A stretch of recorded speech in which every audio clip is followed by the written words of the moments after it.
Twisted 316 says I just whipped your ass. Yes! You just made the list! Rock Lesnar. And hello, ladies and gentlemen, my name is Stuart Vine. My name is Joshua Plummer. And welcome to our review of NXT TakeOver Vengeance Day. And our first NXT review of 2021. Taking place on Valentine's Day. I guess conveniently, it should be Valentine's Day, but it's not. It's Vengeance Day. That's another pay-per-view theme we haven't seen. Yeah, we haven't seen. We should have had since Valentine's Day Massacre. It was set up for that, and they it was set up for that, but Vengeance Day. I mean, when was the last Vengeance pay-per-view WWE did? That's a good question. That's worth a Google. Maybe I thought of an idea we can do, like sitting on maybe like people. That's the question that we might be able to answer at the end of the podcast. Maybe that could be a thing. Possibly. I like the idea. First person to let us know wins a prize. Or just or make themselves or basically come across as like you win being right, and that's always a nice feeling. You got something right, yes. But you have the high ground of being right. It's a nice feeling to have. Trust me, it's a very nice feeling. But anyway, yeah. So NXT Vengeance Day. I mean, I've got to be the one that's really excited for this pay-per-view, right? I mean, some of the matches that were in store were like, we were going to get some really top quality wrestling in this takeover by far, surely, right? Yeah, for sure. Unfortunately, because of everything going on with the COVID pandemic, it's almost like kind of underwhelming now, where you have no live crowd there, because all the takeovers, any match which is like just a 3-star instantly goes up to like a 4.5 star just for like audience interaction. They're so hot, they're smart, just really up for the matches behind all the characters, always invested. But that being said, the quality of wrestling remains the same, which is great. So they don't have to have audience there like to pick up and take the cue off. I guess they read the crowd so well, even though the crowd isn't there. I mean, there was a small crowd there, but yeah, but it's like a situation. I wouldn't surprise you if they're kind of told what to do. That's kind of not really the same, especially when they kind of do put out that this is awesome at NXT when. People do acknowledge that the crowd's into it. It's like it's kind of artificial. It was very artificial, artificial. It's nothing new, but it's just like every time you watch the show, you do pick it up, and it's kind of annoying. But it's the way we live in at the moment. And it's kind of you got to respect them. I think for this period, you respect wrestling just a little bit more because it just shows that the crowd can put a bumper match up from like maybe like a 3 out of 5 to like a 4 or 5. Yes. Out of 5. But it also shows that they can still produce 4 out of 5 out of 5 without a crowd, really, and can still produce some really great wrestling. And if anything proves that, I think this pay-per-view does, that NXT have still got it. In some ways, they can still produce some, like, some of the best takeovers they've done. I mean, I was really looking forward to this. Like, I mean, Johnny Gargano versus Kushida. I mean, oof. I was so happy they didn't botch up. I'm glad that rumours of injury was just a fake out, because I was like, no, not that match. I was looking forward to that. So, you mark. What can I think you need to go to anger management, mate. I think you need to go to anger management. Yes. Why do I need to go to anger management? You're the one who's being angry about, if they cancel the match. Blah, blah, blah. I was looking forward to that. It's clearly a storyline. And I think it had one of the best builds, I think, as well, out of all the 5 matches on the cards. Even though we like a good tournament, we always like a good tournament, but the best story, best character stuff was through Gargano and Kushida, in my opinion. 100%. Which build-up did you like the most? I think the Johnny Gargano Kushida kind of build-up was nice. I mean, I like that bit with the beginning, with the whole thing where he was trying to con William Regal. That's just like the biggest, like nice try, sunshine. Nice try. I love the bit when he's like, he's asking, what does Kushida do? And then there's a situation where he's just standing there. No one notices he's standing next to all of them. I love stuff like that. But yeah, I mean, as a character-based build-up, yeah, the best. But I mean, probably as like when it comes to pure like wrestling, kind of like match you were gonna really look forward to, in a sense. I mean, the men's Dusty World Cup kind of final, I was really looking forward to because of how, like, you know, where they build up, and obviously got the Grizzly Young Vets and I always forget the name because they're not called the Rascals. They're not called the Rascals anymore. Not the Rascals, no, because we all had oh yeah, it was the Rascals. I kept thinking, they can't use Radicals because they were called the Radicals. They weren't. They were called the Rascals, weren't they? They were the Rascals, or were they Radicals? No, but I think it has very similar names and kind of very similar. Even at first, I was like, Radicals. Like, can't they use that name? No, it's Rascals. Sounds cool. But MSK, yeah. But that was the match because obviously Grizzly Young Vets are just freaking awesome, and MSK have been starting like their first couple of matches. They've been flying out the gates from the first couple in this tournament. So you're expecting a great match there. But yeah, I mean, it was just it was the first time in a while that I've like I'm not saying I'm not looking forward to it, but all the matches, there was always like not just one match you're looking forward to. There was like two or three that were just like, I can't wait to see this pay-per-view type thing. I can't remember last time TakeOver had that kind of feeling. Maybe it's just like when most of the matches on the card are going to be like great, like you're really looking forward to most of them. Yes, always do a TakeOver. Always look forward to a TakeOver. Always delivers, even though of the circumstances. I hope we go back to the live crowd soon because I can't put up much more of this. I know the feeling, man. I want my wrestling back. I want my live shows back. I know the feeling, man. I mean, you get to that point where you forgot what it was like to have a crowd. Oh, I don't forget. I miss it completely. I do not forget it at all. This will be forgettable, I think. Hopefully, we'll try to forget it. But yeah, I mean, but as I said before, like probably end of year review, it's just basically this kind of like, it's the thing that's kept me going, and it's what has kept a lot of people going. Everything's gone to crap, but we've still got wrestling. We've still got our little wrestling, you know. And I'm loving it. It's really helped me out anyway. So it's gave us purpose. It's gave me purpose. I don't know about yourself, but it's gave me purpose.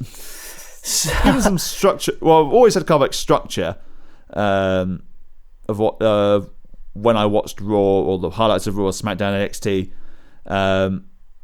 But it's the one thing is like, okay, yeah, as you mentioned before, at least we still have wrestling. We have the pay-per-views. I mean, God, I lasted so long without rugby. It's like, oh God, there's no rugby at all to look forward to. Thank God I got wrestling. If there's no wrestling or rugby, and I'm not allowed to go swimming. Like, go for. Luckily, we've had something, so that's good. But anyway, yeah. So we should probably get into talking about this pay-per-view. Don't want to get, we don't want to continuously chat about stuff. We want to get into talking about it. This is why you're listening to us talking about this review. So obviously one talking point before we get into the main card is like we've got a new superstar debuted that came out of nowhere. Obviously, we're talking about the kind of Eli Drake. Looks like he's heading to NXT, or as he's now called, LA Knight. That sounds like a basketball team and not really a name, but it does sound like a basketball team. That's what I thought. It was like I'm still trying to figure out like why he can't use his name. I don't know if it's like they've gone back to old school WWE where they changed their name for licensing reasons, or they can't. But let's be honest, we're going to be calling him Eli Drake. No one's calling him LA Drake. They will be, but we're calling it Eli Drake. I got to be honest, it was like he turned up, but I've never seen like Wade Barrett so happy.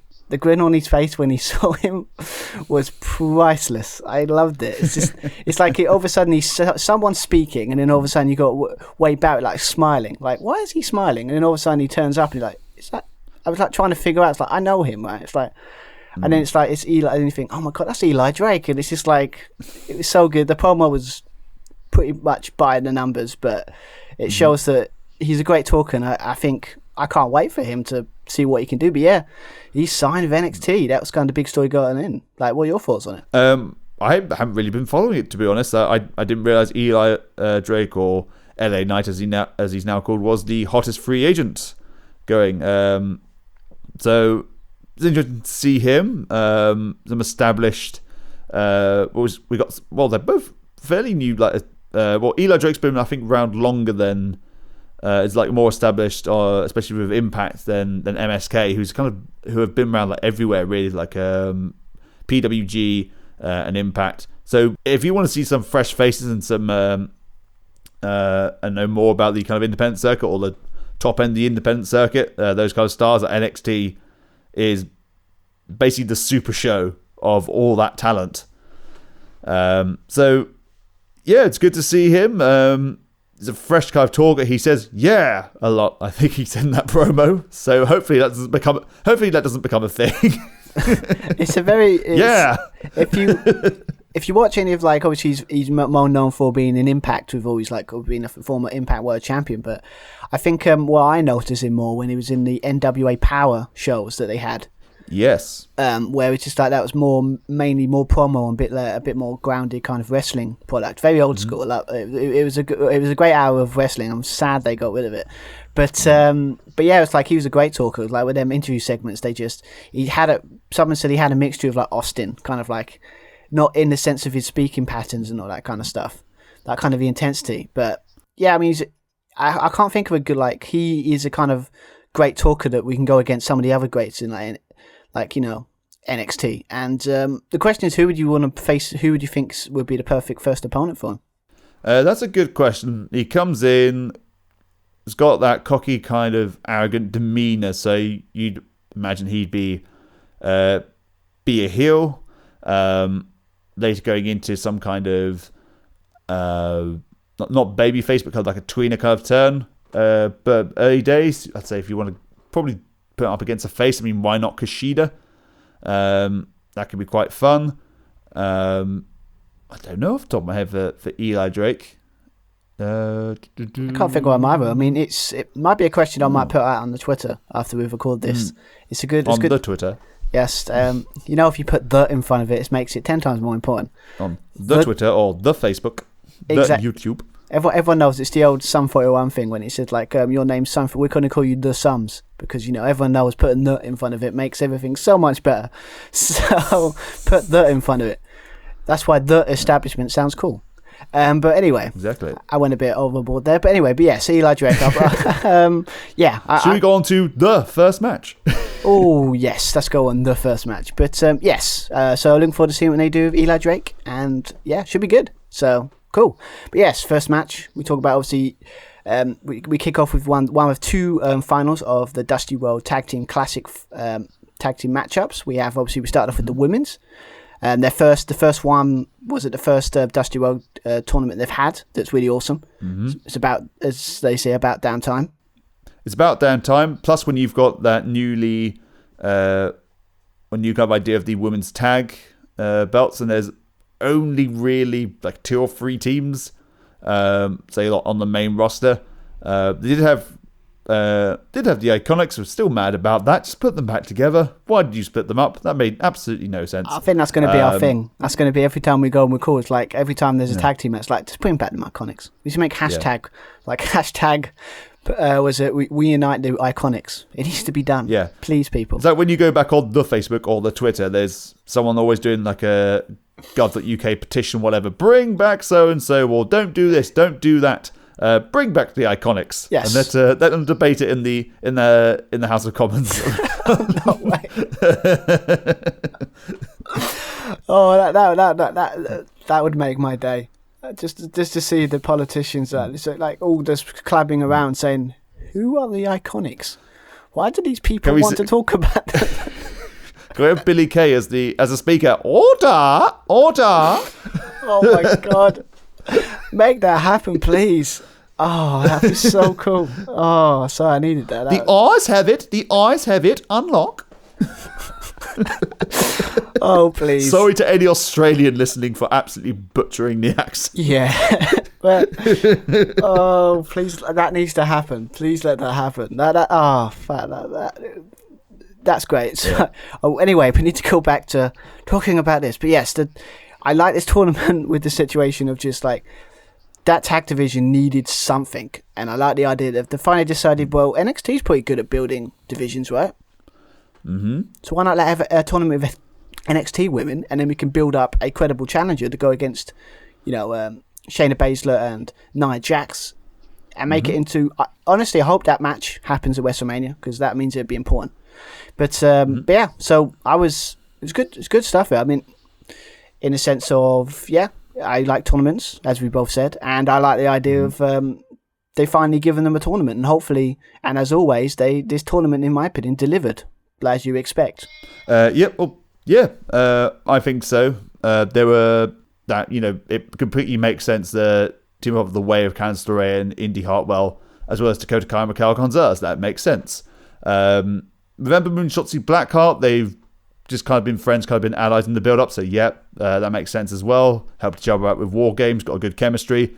I also dig the combination of Casey Catanzaro and Caden Carter as well. I thought they'd be a good tag team to watch in the future as well. I enjoyed their chemistry. I thought they had a good match against Dakota Kai and Raquel González as well. Yeah, I mean, I've got to be honest, I was kind of happy that they didn't get kicked out in the first round. Because I was worried when they had, was it Toni Storm and Martinez, as a kind of I was thinking, oh god, they're going to be knocked out in the first round, but then they got past it. I was quite happy. So they're actually, and as all the tag teams in there, they're the only ones that actually is a tag team. So I was kind of glad that they kind of pushed them a little bit. But I mean, it had some good teams in there. Obviously, had to be a bit of makeshift, but it's the way it is. But I was again looking forward to this because obviously I saw Blackheart and Moon versus The Way on the Go Home show.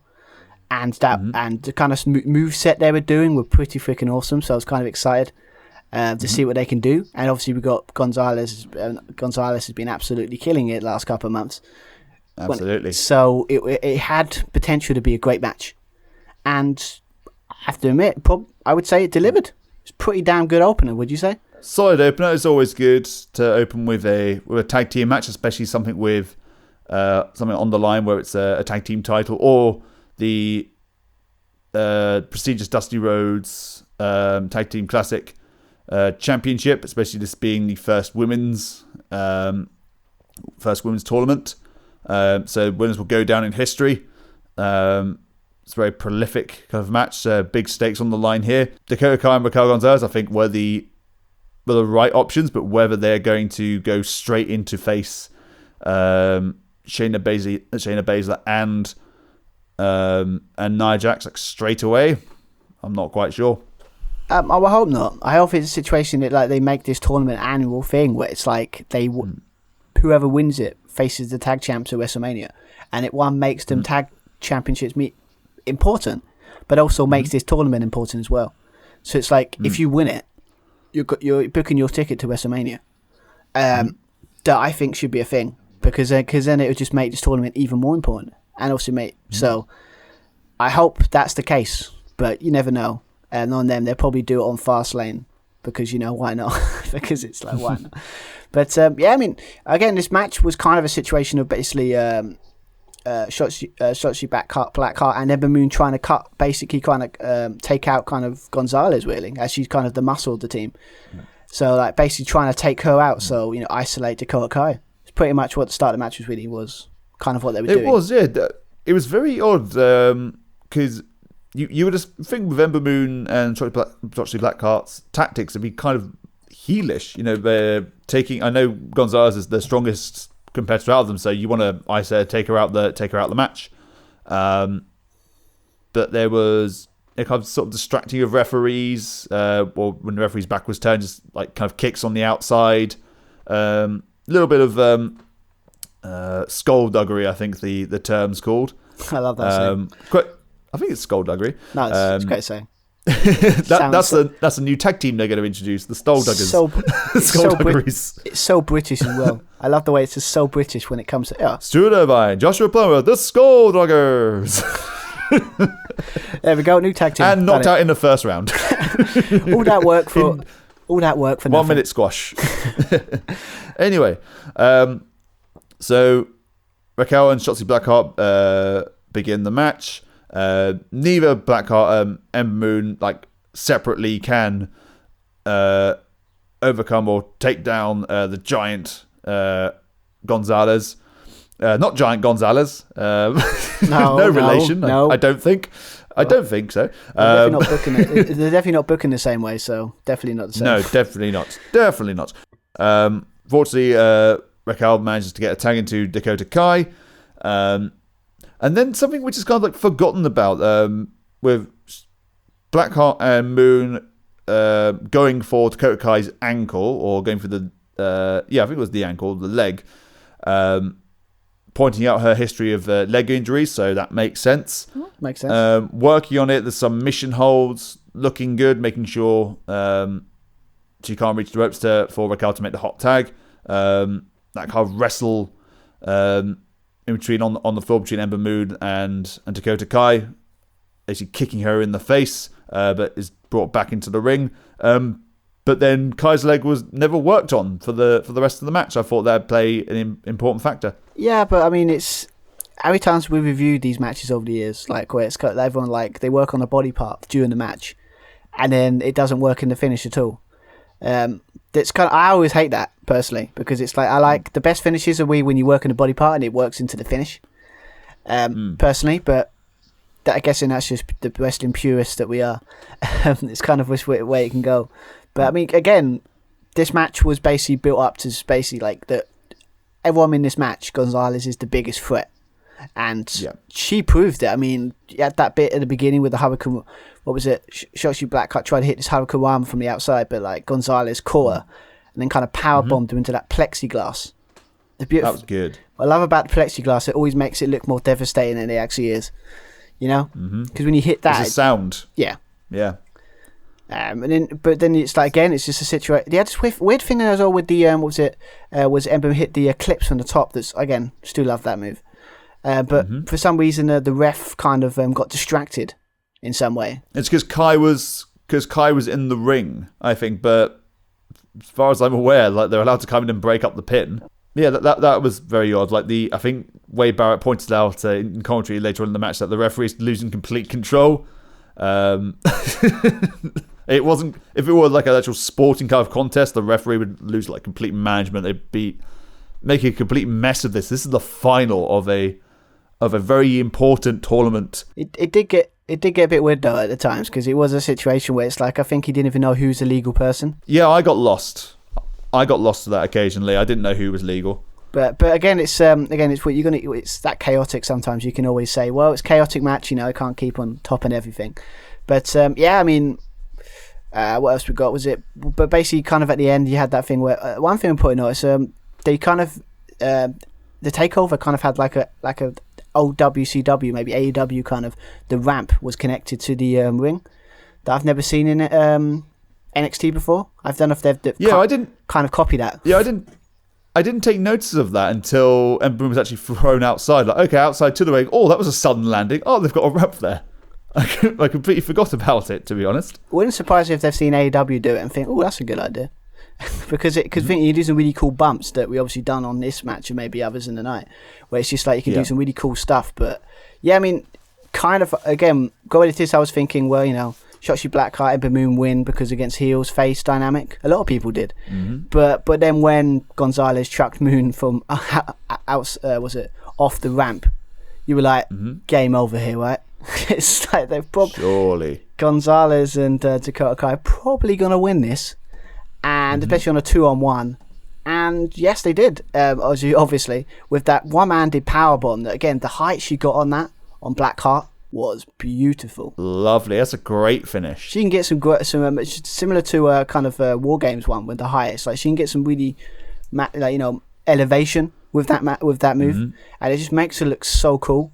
And it's like I just love the way that it's like she got the pin, and the way like obviously like Dakota Kai was kind of like on top just to make sure that she doesn't kick out. But yeah, I gotta be honest, I probably should have seen it coming when you think about the González factor. Probably should have thought, well, they're pushing her to the moon, so wouldn't surprise that she wins it and they give her this accolade with Dakota Kai. But I don't know, it's just I didn't, because obviously heel versus heel dynamic for the tag titles, it could still work, but either way, whoever won would have been great. But yeah, I think there is history between the two tag teams. Bear in mind, Shayna Baszler broke Dakota Kai's arm. So she ended up basically being scared of Shayna Baszler until she finally stood up to her and basically changed her character, becoming that heel persona, turning on her her best friend, was it best friend? Or like kind of friend at the time, Tegan Knox, at War Games Really, 2 years ago. I wish they would. I really wish they would bring that up. But what I worry is they won't. If it was on NXT, if the match was on NXT, 100%, they would totally bring that up. But if they do it on like the main roster, there is no hope in hell that they're going to use that. It's a great story. Like, finally, like, last time you left me in a heap of, took me out. Like, look at me, left me in a heap. Now look at me. Yep. I'm here to take revenge or something. Like, there's a story there. I give you that, but I just don't see WWE using that if there's going to be a tag match. It'd just be like, well, they won the tournament and they want to take the titles. No, they'll probably just focus more on, Raquel González is big. Nia Jax is big. That's not talk about. Well, Nia Jax being in the news last week. So let's not go down that hole, shall we?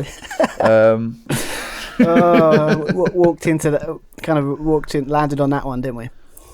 No, you fell into that hole, didn't you? Yeah. Holy mother of God! I shouldn't have brought that up. So silly me. But anyway, yeah. No. So end up. It said just kind of end off this kind of this part of like the review. Like, yeah, great opener, cool stuff. González looks great. Good back and forth. Good between good teams. Good. Obviously, they've worked together probably for months now, so they know each other very well. But obviously González again. As always, they're really pushing her to the moon. I see her challenging for the NXT Women's title at some point, surely. It seems to be what they're pushing towards, if she wins it at some point. But, yeah. Absolutely. I can see Dakota Kai using Raquel González a lot more. I think try to get that opportunity first, leading to...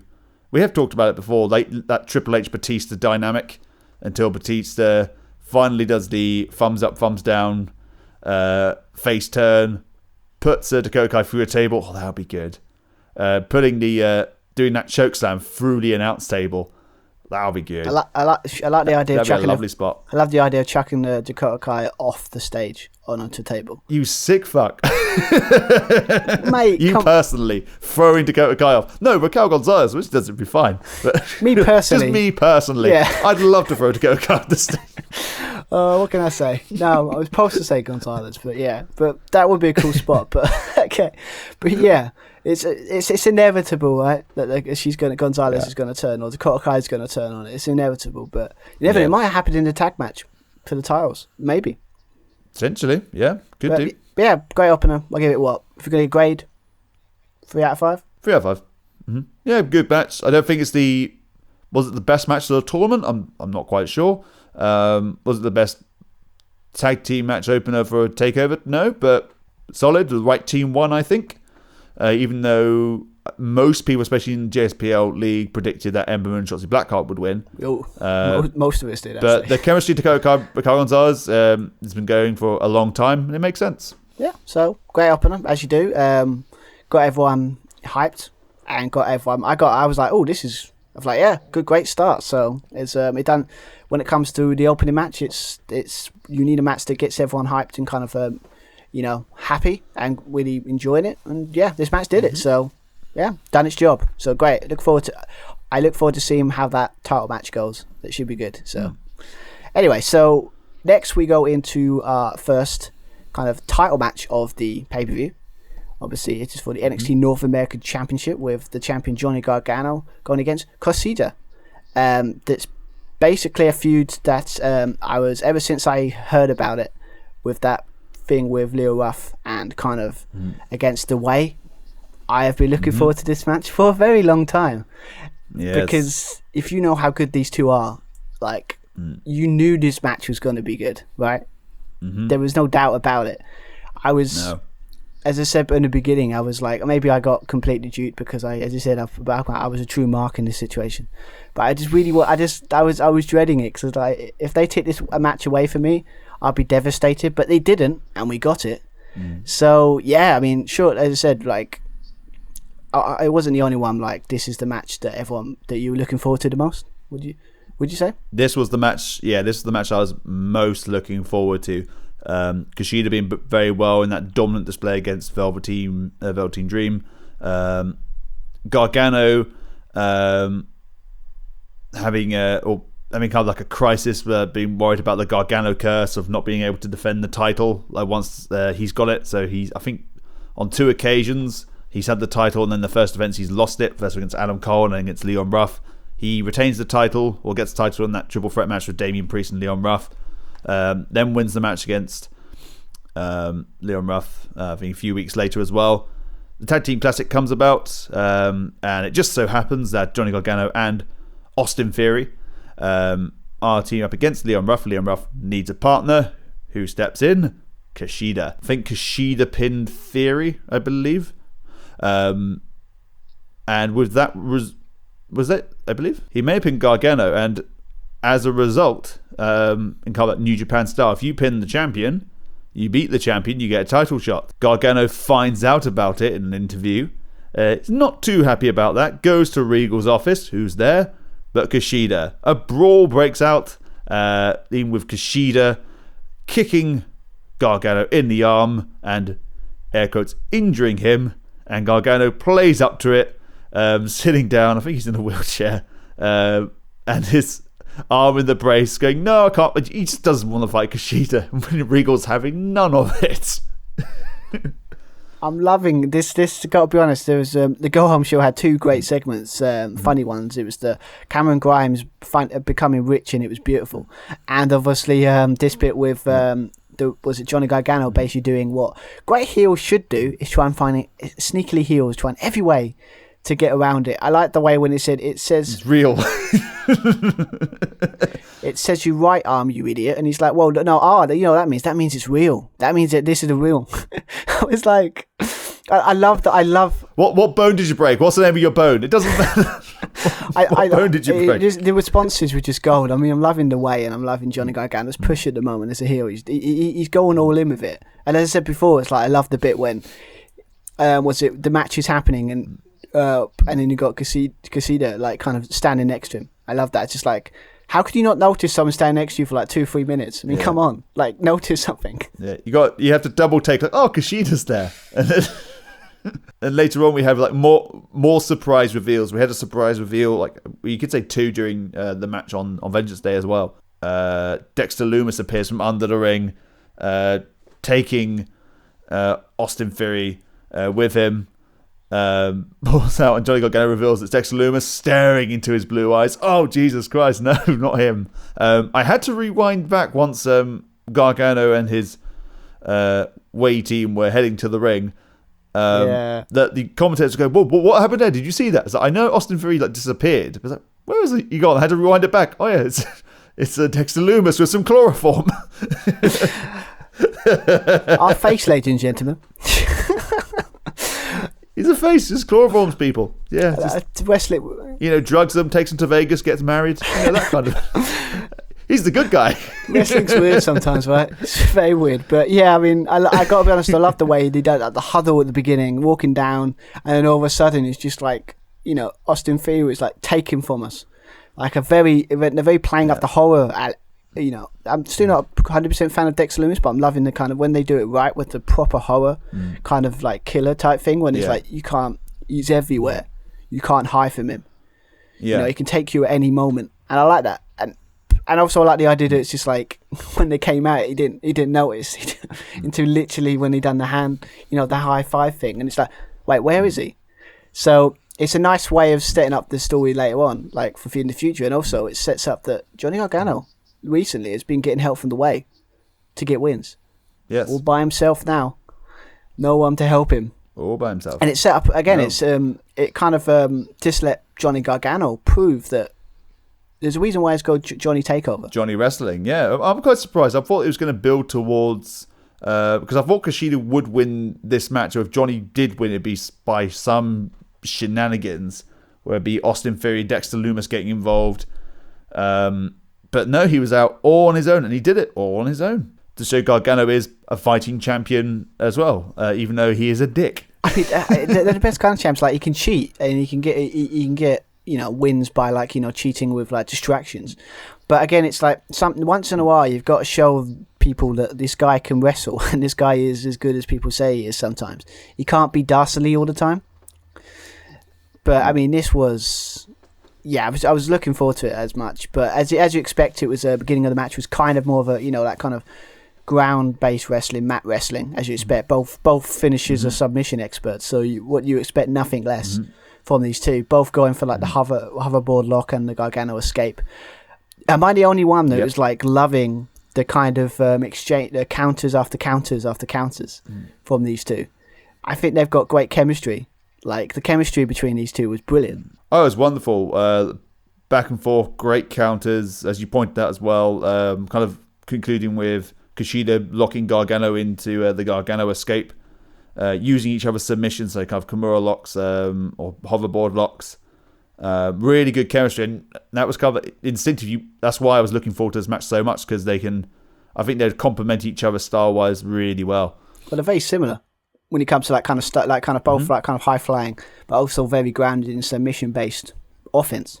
So when you got sometimes the best matches are between people that have opposite styles, but then some of the best matches also are people that's got similar styles that work great together.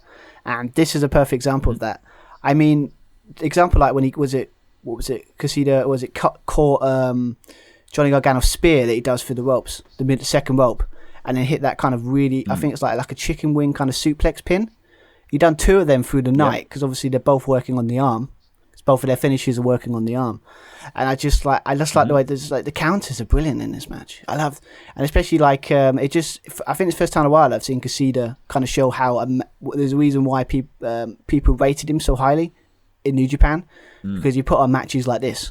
Like he's had some good matches, but this is the one that I'm like, people can say, damn, this guy's good. Both guys, when we were talking about the first match, not returning to that injured ankle area, but Kushida was like constantly working on that left arm of Gargano, looking for that submission victory. Gargano taking his opportunity to use net break or rope assisted, injure Kushida's neck. So injuries playing a factor into the second half of this match. There's a fantastic Falcon Arrow into an armbar on the outside as well by Kushida. Like some of it, his offense, like so slams, flips into submission holds are fantastic. It was, it's one of those things that you can't describe it. Describing of it will not give it justice. If you know what I mean. It's like it's one of those things you have to see. It's just it was so fluent. It's like a thing. It was a thing of beauty. It's like there's kind of matches I'm always looking for. Is like when you've got people work well together when you've got a situation where they can counter into a counter into a counter, and it just looks so effortless. And that's what it felt here. You've got good God, it was a battle. I can't really describe it as well as I would love to, because it's so good. It's so good, this match. There's a reason that it's got a high score and people rating it so much. It's basically a match between both countering each other, both know each other quite well. We did a bit we didn't point out, as they had this nice little spinning suplex from the top that looked pretty damn nice. There was, yeah. That was they slammed down just like my phone just to hit the floor there. That counter. I think that suplex of net breaker. Like, to us, I got a little bit lost. Like, oh, who hit it there? But it was a great counter from by Gargano. Exchange. Submission shots again. So Gargano escaped into a hoverboard, a long dart. So now that the big impact moves are happening now. Desperation. Both guys are hurting. Gargano with the injured arm and Kushida with the injured neck. Well, we're getting to that point where that kind of situation where like Gargano was hitting super kicks. Kushida was hitting punches, which is back and forth, like trying like just like the old saying like, stay down. Can you just like one of you just stay down? But I mean, we got one bit where it's like it was a moment where like Kushida disappeared, and I was like, where did he go? And then all of a sudden you're like, he's at the top of the ramp. And he ran down the ramp, a nice drop kick. I think it was like a drop kick onto Gargano's arm, working on that a bit more. That's always nice to, that kind of offense. That's when I was expecting, so as soon as Gargano was going up the ramp, I thought, okay, maybe he's had enough and he's going to make a run for it. I guess go up the ramp, he'll look up and see Dexter Lumis, something like that. But no, Kushida was at the top of the ramp. Okay, how the hell did you get there? Expectation subversion, got like that. I mean, there was a moment there. I've got to put it. There was a moment when I think Kushida had the hoverboard lock on, and it's like he had it sensed him really deep, And it was like this situation. It was like the way Gargano was like holding his arm and kind of like I love the way he's holding his arm. It's like there was moments when you think he's gonna tap. And when you've got that in wrestling, I love that. You know, like when he's like, for that moment, I was thinking, okay, Johnny Gargano might win, but it's like that moment, it's like, oh my god, is Kushida gonna win it? It's like that. What, like literally, like I like that kind of. He used his arm as like almost tapping. It kind of puts a suspense that I love. Like it just shows how good Gargano can be when he wants to be. You know, he can make you just feel emotion, like that kind of stuff. Like, oh my god, is he gonna tap here? He just got out of it though by putting his leg on the bottom rope. Manages to get on the outside as well, but Kushida refuses to let go. So Gargano slamming into the barricade, into the steps area. Kushida is adamant he wants to injure this arm. He wants to incapacitate the North American champion. True, yeah, but somehow Johnny Gargano find a way to win. As always, that ramp, that new stage ramp thing they're using, it came into play again with this finish, with obviously Johnny Gargano hitting the one final beat DDT on the outside. That again with that kind of stage looks even more devastating. It looks pretty awesome. And then, but he knew that he needed to hit another one, so he took it. He rolled him back into the ring, hit another one final beat a second time, as he said, and got the pin and got the win. Finish off and it's up to the expectations I had. It pretty much took it and exceeded it, in my opinion. This was an amazing match. That was cracking. I was very surprised how Gargano, even though he used the ramp, is very cleanish victory. You'd expect some kind of shenanigans. So that was a nice twist on it. No, sure, Gargano is Johnny TakeOver for a reason. He has that resilience that he showed against Adam Cole, multiple matches against Tommaso Ciampa in those matches as well. He still has it. Yeah, they've always had it. It's just like his character work's been a bit more. They're focused more on his character work than it is from his in-ring ability. Because I think at this point we already know how good he is. So, and it's like this. Yes. His run is this kind of like, you know, is a new way of doing things and kind of like running the show. It's like it's his best character work stuff I think they've done, in a sense of like a pure character basis. But yeah, this was brilliant. I hope it's not a one-off, because apparently with the Dexter Lumis thing, you were thinking that maybe he'll shift towards maybe facing him, maybe for the title. But I hope this isn't a one-off, because again, I want this to be like a, you know how much I liked best of 5 series, and I like 2 or 3 back-to-back matches. I would love to have maybe 1 or 2 more matches between these two, because I've always got this feeling they can up it. You think this is great? I've got a feeling if they had another match, it would just be equally as better as this one. And this match is great. Oh, for sure. How's this for a rematch? Make it a submission stipulation. Oh, yeah, I like that. I mean, I like the idea. If they didn't do the fight pit thing already, wouldn't the fight pit be a perfectly kind of match for them too? Like kind of. Maybe 3 stages of hell. You've got to get a pin, a submission, then the last round is in that pen. Oh, that'd be great. I haven't seen a 3 stages hell in a long time. I mean, it's just maybe it's not intense yet. This feud isn't very intense. It needs to be like a personal feud to have a 3 stages of hell match, kind of thing. But no, I mean, I just hope this isn't over. But yeah, unbelievable match. Loved it. Could it say? Obviously, we'll talk about more about the other match. Match of the night. It's up there. It's that one or the main event. Personal choice as always. But yeah. This is harder this pay-per-view, because there were so many good matches. It's hard to pick one. So as always with takeovers. But yeah, it looks like they're going for the Dexter Lumis kind of Johnny Gargano feud. Seems to be where they're going. Or it might be, but maybe a triple threat, maybe, or maybe a fatal 4-way with Austin Theory being involved to kind of equal the odds. Because there was a bit of a thing with when Winning Regal was saying, well, you got 2 choices. You got let Austin Theory take the match for you, or forfeit the title. And Johnny Gargano was very quick to say, no, we don't need to do that. No, to Austin Theory, nope. It wouldn't surprise me if they do a fatal 4-way match between, like, you know, Kushida, Dexter Lumis, and then put Austin Theory in there, and it could be like a trust issue. I don't know if it's too early for that in his run, but like maybe do like a sort of like, you know, turning on the mentor type thing a bit early.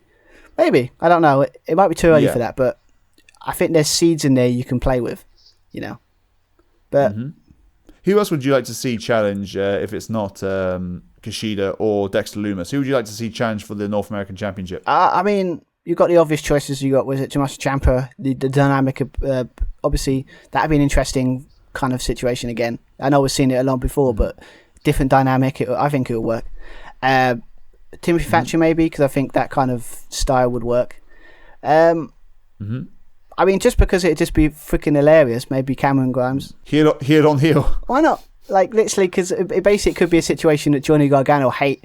Like, he's annoying, but like Cameron Grimes is a different level of annoying. So Cameron Grimes is so annoying that like even Johnny Gargano's like, mate, shut up. Like, go away. Like, and also I think he deserves a kind of shot for it, because at the moment his work for the last couple of months has been brilliant. Cameron Grimes, I'm really loving his stuff, so maybe he deserves maybe a little title feud, maybe. But but possibility also with Eli Drake's in there now, right? Maybe he can go after Johnny Gargano as well. So possibilities are endless. What about yourself? I'd quite like to see Gargano and O'Reilly. Oh, actually, that would be really awesome.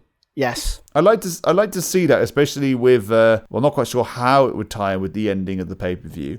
But O'Reilly deserves he gets like merit and credit already for being, he's my favourite member of the Undisputed Era. But I think he needs to have some kind of title run. I mean, he's held the NXT Tag Team Championships multiple times, but I'd love him to have a run with the North American Championship. Maybe that might be after a feud with, people will probably listen to us, probably know the result of it anyway. So I don't know why I keep saying spoilers ahead or anything like that. But I mean, after his feud with Adam Cole, I can 100% agree. That's maybe after that feud, maybe he can go and his singles one. His first point of call would be the North American Championship. I like that. But also because, my God, doesn't the guy deserve a single title? I mean, come on. The guy's worked his... Absolutely. Anyway, but we'll talk about the implications of Kyle O'Reilly, Adam Cole in the main event. But we'll talk about it later. But yeah, I like that idea. I do like that idea. So, so talking about, obviously we're talking about Undisputed Era. We'll talk about a tournament that the Undisputed Era won. Quite nice like segue there is obviously next we go and talk about the men's Dusty Road Tag Team Classic Final, where we've got MSK, I think it's Nas Carter and Wesley, if I pronounced that correctly, against the Grizzly Young Veterans with James Drake. That's where I got Drake from. And Zach Gibson, Liverpool's number one. Yep. Thought you'd mentioned that, you being a Liverpool fan. 100%. But I can also acknowledge that basically because everyone hates Scousers, he's a great heel as well. I support him, but my God, the guy knows how to piss people off. The guy's brilliant. But again, going into this match, the tournament's been really good as well. I like MSK is just basically like flying out of the gate with like great, fast paced, great action. They're a really good team that we can see why WWE NXT got them. But it was a mixed bag because you want them to win. But then this is the second year in a row the Grizzly Young Vets have got to the final of the Dusty World Classic. And it's like, my God, let them win it one time. It's like, I went for them because it's like, I think it was too early for MSK.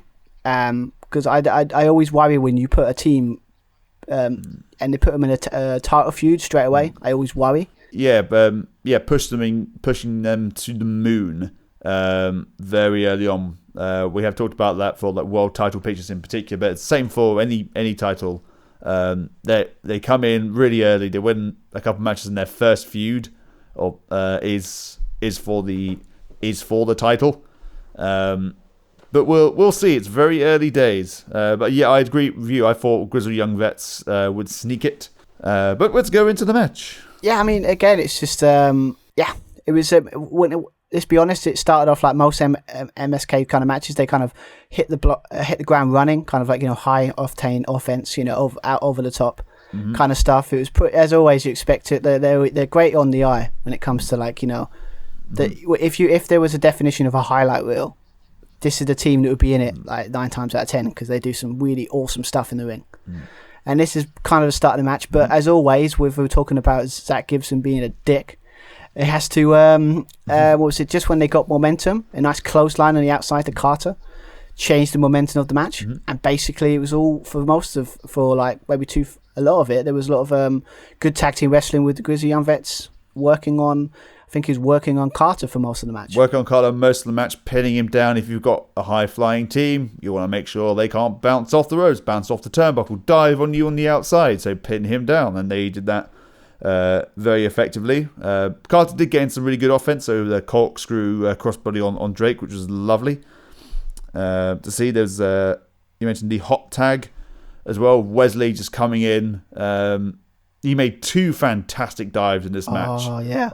That first one, the kind of like cartwheel and moonsault over the top rope to both Grizzly Young Vets on the outside, and then another hot tag comes in and just dives over the ring post. Thing of beauty. I haven't seen that. That's that. Probably because I've been watching late. That reminds me of I think it was S.A. Rios versus Eddie Guerrero at Backlash. Yep. He done the exact same move where he jumped over the top of the post, literally launched himself over it. Yep.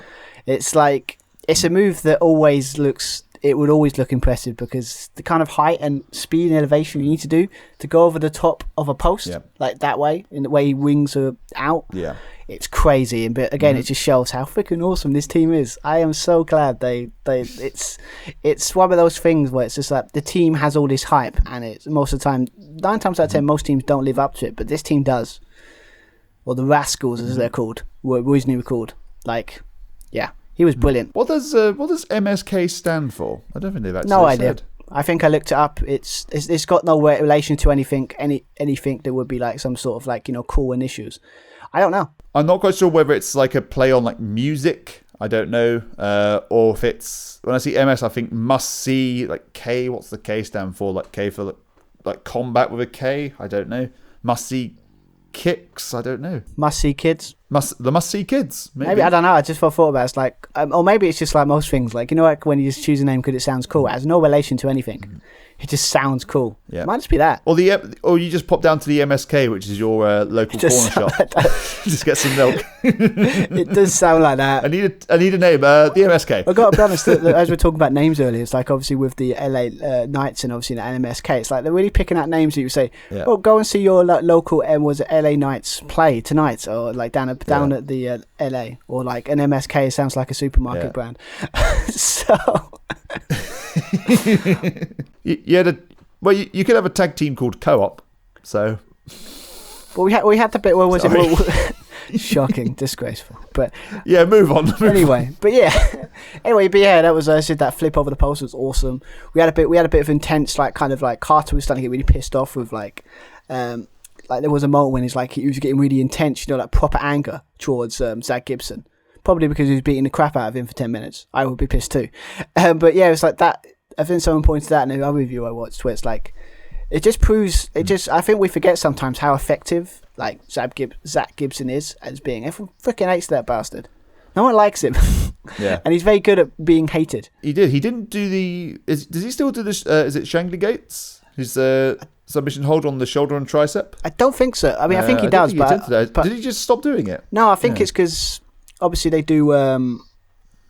I don't know. He probably does, but I don't think it works. I don't think they're tag team things now, where it's separate moves now. I think obviously their finisher was that ticket to mayhem. That's really cool. I think it's it's really cool finisher. But I don't think he does it now. But again, not cool names for moves, man. Very Liverpool. I'm loving all Liverpool references here in his movesets and everything. Yeah. I can't help it. Sorry, I love Liverpool. But anyway, but after that, it was just back and forth between both teams hitting everything at each other. Basically, was it? I think it was Grizzly Young Vets were just hitting all kinds of crazy moves that, again, for people their size and their kind of ground and pound, you shouldn't expect them. I think maybe not happening in this segment, but during the match, a 450 splash by Drake. James Drake, it's him with his size shouldn't be doing stuff like that. So it's not his kind of thing. No. And then obviously we had then it got near fall as you expect, kind of thing. Then obviously MSK tried the same thing on Drake, and obviously got the same tried to do all kinds of crazy moves, and obviously kicked out of that. At this point, it was just getting I wouldn't say, look, these kind of matches you worried it's going to be a sort of spot fest. Would you say it was that kind of match, or do you think they toned it down? Did have a right level of between good wrestling and kind of high flying spots? I think it was well paced. Ultimately, I think it it didn't overstay its welcome. I think it ran for 15 to 18 minutes, I think, which you needed something not as long, because you just had Gargano and Kushida. You just needed to tell a nice simple story of two bastard technical wrestlers trying to hold down this high-flying team till the high-fired team eventually gets some offense in. Trading finishes, bit of resiliency. It's a tournament final, so you got to give it your all. I thought they did a good job. I think they didn't go nuts. I don't think no one looked bad or no one looked stupid. But I'm still surprised about the MSK win. I mean, it's a nice feeling for them. Because apparently they're very close. Not sure whether that's just storyline or I assume together as well. Well, they did bring up. Well, to be fair, I should have known better though, because I just realised they brought up during the book about his was it Carter? I think his father. The reason he done, I think he joined he became a wrestler because of his father. That I should have if you know like the notes of wrestling, if you know if someone's bringing up I do this for my father type situation or a family member, it's probably 9 times out of 10 they're probably going to win the match. So I should have clocked that. Unless of course they're in their hometown, in which case you're losing. You're losing if you're in your hometown, you know. But it should have known better. But I like that kind of story in that. But yeah, I mean, again, it's one more spot we would point out because obviously the ending. But yeah, I mean, that suicide dive clothesline into a doomsday device outside. Oh, it looks so cool though. It's ouch, but it looks so cool. So many ways that could go wrong, and it looked great. And to be fair, it's not a move I would expect them to kind of hit. It might be their thing. No. I don't know, because I want to watch more of the Grizzly Young Vets. You know, I'm glad they're in NXT now. But we said that the ending kind of went a situation where MSK kind of went full Young Bucks, super kicks to everyone. And then hit their kind of, I don't know what their finisher called, but it's kind of like a net breaker off the top rope into a powerbomb. I don't know what that's. Has it got a specific name for it? I'm not quite sure where's the top of my head. Yeah, neck breaker as Carter's holding on to Drake. Wesley dives off the top rope, hits the net breaker. 1, 2, 3, and we have the new team of MSK, or the new winners of the annual. It is annual, Dusty Rhodes Classic Cup. And we have new number 1 contenders to face Oney Lorcan and Danny Burch. And by the idea that basically both of those teams' styles are completely different, we're going to get a great match out of that. Let's be honest. It's gone. Yeah. Now when you think about, it would have been like the Grizzly Young Vets to win, or we'd like them to win. Like two years in a row they've lost. Hopefully that doesn't mean they just disappear, but when you think about it now, like MSK versus... I call them the brand because that's what they technically are. Without, that's what they're called. Yeah, I call them the brand. Their style. It's going to be a great match. I just hope if it happens at the TakeOver before WrestleMania, if they have one. But they should do. I assume so. But great match here. I mean, it was kind of as you said. It was short. It was good paced, great action, just great kind of move sets. Maybe a nice surprise with the winner, but. It's you're not angry. Let MSK be like, okay, makes sense. They've been proving how good they are. Why not just push them to the moon, see what happens? Wouldn't be where I would go it, but yeah, it's good move. I would give it. Would you give it 4 out of 5? Or do you think it was a bit lower than that? Just based on not knowing MSK that well, I'd say solid. So you could say 3. I think it was better than the women's final. So I'd say 3.5. For that one. It's mainly because I think with MSK they've been around for such a short time. I don't really know them that much, or I know loosely kind of what they're about. But I think they need some mic time. So come the next NXT episode, get them in the ring, give them their little victory speech or whatever. Then confronted by Danny Burch, Oney Lorcan set that up. Let's see who MSK are. Let's see specifically who Wesley is and specifically who Nash Carter is. Yeah, it would be nice and interesting now that they're going to be involved against the brand that's obviously got warfare against the Undisputed Era. Maybe, but where that leads, I don't know. But yeah, I'm looking forward to that match. I got to be honest now. When I think about it, that's going to be a great match, and I can see why they put these two together. I think that match is going to be more of a brawl than against the Grizzly Young Vets to try to pin them down. I can see, especially like Oney Lorcan really flying around, hitting his own He does a great kind of like somersault neck breaker. Very good at that, and his European uppercuts are deadly. I really like Oney Lorcan. He's one of those guys as well who I think needs a singles push in the near future as well. I think he's fantastic. Yeah, 100% agree. I just, but I'm glad he's getting some sort of recognition in the tag team division as well. At least they're doing something with him now, so that's kind of good. So, but yeah, so I look forward to that match. So yeah, just before we get into the triple threat for the NXT Women's Championship, they had a nice little video, kind of like, you could say music video. Obviously, as I say, Cameron Grimes is now rich. Yep. After putting some stocks in games, was it GameStop? Oh, well, was that the angle? Apparently, I don't know if it was that the angle. Apparently, he's actually quite smart. Apparently, this is not like just him all of a sudden he's rich. Apparently, he's actually quite smart and he's actually good at putting stocks. Apparently, so actually this is a bit more on. This is more based on reality. He's actually really good at making money. It's a really smart guy. But I just brought it up because one that Josiah Williams kind of track was quite nice. I enjoyed that, and also, did you see that promo we did? Cameron Grimes or Cameron Grimes? Oh, Cameron Grimes.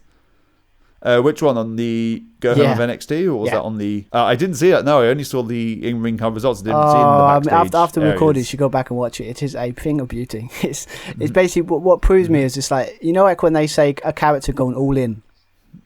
When it comes to his character, like proper over the top. It's I can't describe it as well. It's so good. It's just basically like him being rich. It's gonna work, but it's gonna make such fun segments on NXT. Seriously, it's gonna be great. But yeah, if anyone's, check it out. Obviously, anyone listening to this, definitely check it out. It's definitely got NXT. It's worth a watch. It made me laugh. It made me smile. So yes, bit of cheerfulness. That's what we need at the moment. Before we get into the NXT Women's Triple Threat match, let's hear a word from our sponsors. A new year brings a new beginning. For all our listeners that own a business, we want to tell you about FedEx Office. If you're just starting or have been running your company for generations, FedEx Office gives you the best way to print marketing materials, posters, signage, graphics, and so much more. With FedEx, creating, editing, saving, and ordering are fast and easy. We are teaming up with FedEx and Podgo to bring our listeners 30% off your next order of $100 or more at podgo.co/FedEx. That's podgo.co/FedEx for 30% off your next order. FedEx, the world on time. And we're back. Yes, obviously we'll just a little bit of word from our sponsor there. So if you check out the link in the description below if you want to get any percentage off their product. But now we can get back into the wrestling, and let's talk about a match that kind of was. It did feel a bit. I wouldn't say rushed, but kind of did feel like a bit tagged together a little bit. Was obviously the triple threat match for the NXT Women's Championship with Io Shirai going against Toni Storm and was it Michelle? Mercedes Martinez in a feud that kind of was set up with basically Io Shirai. One, didn't like Toni Storm, so she just punched her in the face. That's kind of funny. And Martinez has kind of been attacking Io Shirai Well, I think this nice little spot where she slammed her and she went underneath the announce table, I think it was. She broke the announce table, type thing. There's an interesting spot that we'll talk about in a bit about the announce table. Oh, yes. That spot that overshadowed pretty much everything. Yeah, you could say that. But yeah, I mean, this feud, I'm pointing out quite well. It's like, has the NXT Women's Championship become like a back burner a little bit Io Shirai hasn't really been on the show, from what I've seen. She's kind of in a back burner. Yeah, it's odd. Like both of these matches, or both the world title matches, the women's and the men's, haven't had the best builds, I don't think. I mean, the men's have had more so, but the women's not a lot. Did Toni Storm and say Martinez, did they beat Io Shirai? No. I mean, they referenced that Toni Storm beat Io Shirai once at the Mae Young Classic in the final. But the build up to it, yeah.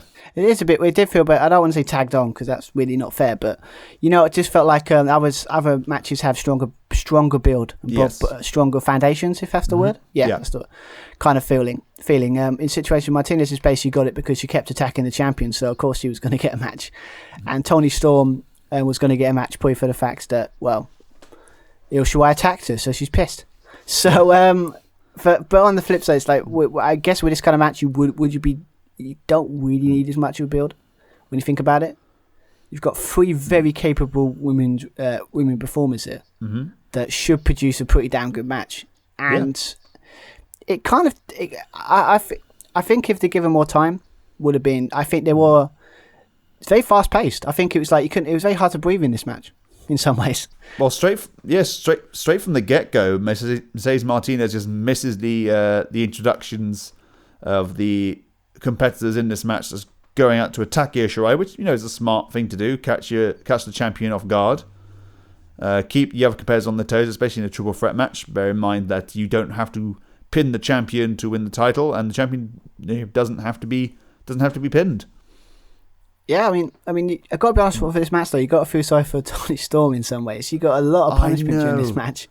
I know. Was it like there was like a spin? Was it Martinez hit like a spinning net breaker on her outside? It was freaking horrible. Was it she got chucked around after the time? Spine buster after the hip attacks.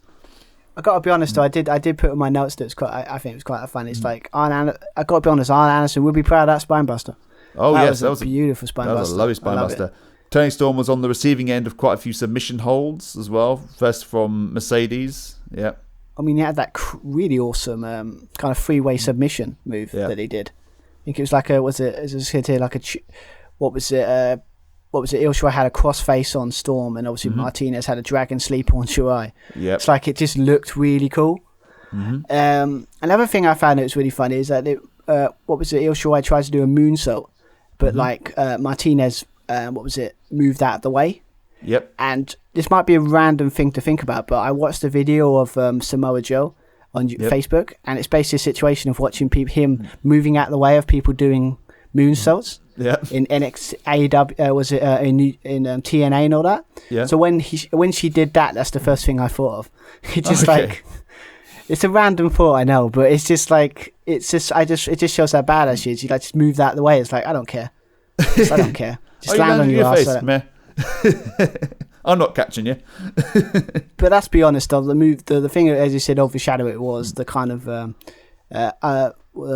announce table deciding to not play ball, not work. Yeah, but it's the announce table is one of the two things where it's most likely where you try to slam through the table and anticlimax, it doesn't break. Although it's more devastating, I guess, when you land on something hard. Okay, you can sort of forgive that, even though you want to see someone go through the table. Toni Storm is just, I think, not even like taking monitors off, just taking like bits of water off or whatever it was. But the table was so flimsy, it just. I feel really bad for Toni Storm. I love Toni Storm. The person who put that table together should be on the receiving end of so many super kick parties and spine busters. And cross faces and and Storm Zeros, but it's like when not Evan Bourne, Matt Sydal, when he slipped doing that in the Battle Royal. Like I'm so sorry, you could have hurt yourself really badly, but that was so funny. Yeah, but what the beautiful thing about that is they turned that into a storyline of being the elite. It was basically it was all part of the something. I can't remember his name. What's his name? What's it? Michael Nakazawa. Yeah, it's like he's part of his plan. It's like I like the way it's like he made it slippery, so he fell off. Like he's being a dick. It's like I like that. And people on Twitter came to Toni Storm's rescue. So first off, with the table, he would say, "Well, here's the thing: if Toni Storm like touched me kind of in any way, I'd fall down, that kind of thing. Like, if she touched me, I'd fall over as well." And basically, she's so powerful, she's so intense. She just looked at the table and it collapsed. That's how good she is. Well, it wouldn't surprise you if they're going to do some there's some Chuck Norris jokes in there somewhere you can figure out. Oh, absolutely. She's so intimidating. The table just went, screw it. I'm out of here. Yeah, I'm just gonna. Oh, come on, people on Twitter, make that happen. Make that into some sort. Make her a meme sensation, but in the right way, not the wrong way. From a certain person we will not bring up. Just saying. But obviously you think, but to be fair, it was a funny spot. Like, okay, what are you going to do? But they didn't mess around, And thank goodness for Io Shirai as well. being up on that platform. Nice camera work as well. Where the hell has she gone? Oh my God, she's up there. So it collapsed. Just go straight into that spot of the dive. It's like, okay, great. We're moving on. Fantastic. Universal constant in the world is that there's three things in life: work, paying taxes, and Io Shirai jumping from high places. Yep. And basically, it's pretty much where I am at the moment. But yeah, so she jumped up that, I don't know, was it scaffolding or what is it? Like, I don't know what that kind of is for their thing, but jumped up and she, as always, came out of nowhere. Awesome stuff. One thing I got to point out is like with was obviously Storm with the poor table, but also with the thing where she didn't get her like big moments. You know, like in this match, you had Michelle Martinez had, Martinez kind of had her big spots where she had like big moves. Io Shirai is Io Shirai, but that Toni Storm didn't have her moment. I didn't feel that she had that moment where she had a big like couple of minutes where she was in control as much as the other two. No, she hit the Storm 0, but I mean that was about it. I mean, I think her big moment was she was meant to be involved in a big spot with the table. I'm sure it would have been amazing, but very bad table. Very bad person who put the table together. Ruined everything. I know. But to be fair though, it's like Toni Storm will have her vengeance there. Yeah, do very like kind of I just going through the bit with Paul El Hebner and the whole Vince McMahon thing. Do it like that, bring him in the ring, and then just like whoever did it, and just like hit a submission move or ankle lock or something. And just like, how dare you do this to me? But there's an opportunity there. But yeah, maybe that was her spot. But yeah, it's like the Storm 0 was pretty awesome. She hit that, went for a headbutt that I thought she messed up at first. I thought she went for a move but then missed it. But I don't know. It looked like. That's what my first thought was, but yeah, headbutt was always great. But then, yeah, I mean, as I said earlier, it's like I said, yeah, jumping from the top of the scaffolding is like, out of nowhere. Well, she topped it, where she hit another. Her moonsault from out of nowhere. After Storm was trying to pin Martinez after the headbutt, Shirai got the pin, 1, 2, 3, and retains her title. I've got to be honest, going into this, no one really had any momentum to win the title in this match. So Io Shirai winning was no surprise, because I don't think it's not the right time to take that title off her just yet. And plus, bearing in mind, Bianca Belair, well, she hasn't actually mentioned about who she's going to challenge. She mentioned about Asuka once. I don't think she ever mentioned Io Shirai. That could be good. Although it's highly likely, because she's hanging around with Sasha Banks, the kind of matey kind of thing, taking out Carmella and Reginald, that there'll be some kind of turn leading to their feud at WrestleMania. But again, still think that's the best option. To us, anyone Bianca Belair goes against, I mean, you've got 3 really good women's champions at the moment. I know, right? It's just, that's what I mean. It's when you think about it, it's like everything. Choice. Oh god, I think the first time in a while they've like. Yeah, I think it's the first time probably since Oscar. No, I was going to say like Royal Rumble winner, where it feels like there really is like sport for choice. Like Oscar maybe was, where there was one obvious match there. Obviously, Becky was one obvious match there, and then obviously who won last year? Can't remember now. Charlotte won last year. Obviously, there was only one option there, but this is the first I think Royal Rumble where there's multiple options of who she can go against, and they all work. You know, but again, I think Sasha Banks is the best choice, but. When it comes to Io Shirai, I mean, when it comes to this, as I said before in the beginning of the review, it's like, González, I think she's the one that's going to take title off her, I think. It feels like that's what they're building towards, Or maybe, because the only one that's got any momentum that could possibly take that title from her. So I think, I don't know if they'll do it at WrestleMania weekend, but I think it's only a matter of time before González becomes the NXT Women's Champion. That's why I think it's going. I think so. Unless, of course, they win the tag team titles and they'll put it off a little bit longer. Otherwise, off the top of my head, I mean, we've already had Rhea Ripley. We've just had Toni Storm, like Mercedes Martinez. I mean, if you want to put them in singles matches, I guess. I want to be against that. I mean, for me personally, I don't know. It's just. When you watch enough wrestling, you kind of idea like you can kind of gauge when a title might change sometimes. But it's like no one's really got a momentum at the moment other than González, so it only makes sense. And also, you've got the story, she pinned her in that War Games match, so she's got all the momentum. So exactly, I think that's where they're going. But yeah, this match, you kind of didn't believe both of them were going to win, but it was still a really it was a good like what is the word, cleanser is the right word, the kind of nice like kind of stopgap before you get to the big main event. And it was fun. It was short. Would have, as I said, should have been maybe 10 minutes longer. In my opinion, I think it did feel a bit short than I would like. But I guess you can always go on that premise of they're always leaving them wanting more. I'm just assuming that because of the table spot, they had to rush forward a few things. I'm sure they were building towards a big spot where they had another few minutes into the match, building into it. But I think so. But it did feel like it didn't stop abruptly. But I was just thinking they would like have maybe one or two more big spots before the ending. But yeah, I mean, again, you could sit there through the night. This could be classified as the weaker of the night's matches.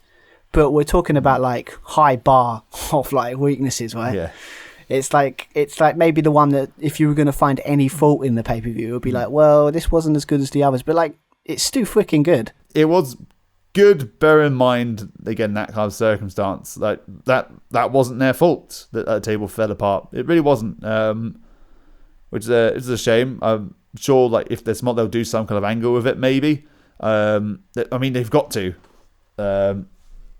Imagine they do like some kind of silly angle where Toni Storm does. She just makes things like, I'm that powerful. It's the power of the storm. That you could do that, mate. Where seriously, I mean, I still love the idea of him finding who made that table and basically her beating the crap out of him.